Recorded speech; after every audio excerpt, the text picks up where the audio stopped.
Qendra e shërbimit të ndihmës juridike parsorë Kukës po zhvillon aktivitete informuese me qytetarët dhe institucionet partnere mbi ligjin për ndihmën juridike të garantuar nga shteti. Ky ligj u vjen në ndihmë individëve me të ardhurat të pamjaftueshme, si dhe atyre që përfshihen në kategori të veçanta sipas përcaktimeve ligjore. Sipas Ardit Koldashit, specialist me trajnime të posaçëm, një nga aktivitetet e radhës është zhvilluar me nxënësit e Shkollës së Bashkuar në Bushtricë, me qëllim rritjen e ndërgjegjësimit mbi të drejtat ligjore dhe mundësinë që ofron ky shërbim. Ai theksoi se të gjithë individët që janë pjesë e kategorive të përcaktuar në ligj ftohen të vizitojnë qendrën e shërbimit të ndihmës juridike parsorë në qytetin e Kukësit.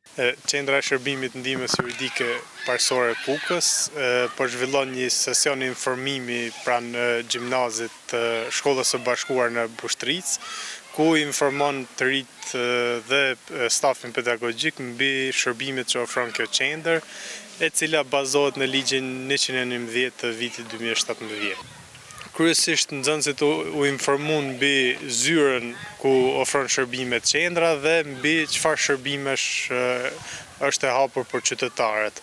Të rinjt normalisht shprehin interes konsultimin të ardhmen, gjithashtu dhe në rastet që kalojnë për ndihmë juridike dytësore, normalisht janë të mirëpritur që të vinë ta vizitojnë zyrën. Për këto kategori, qendra ofron ndihmë juridike parsorë përmes këshillimit ligjor, si dhe ndihmë juridike dytësore, e cila përfshin mbulimin e shpenzimeve gjyqësore të ekspertëve dhe të avokatëve.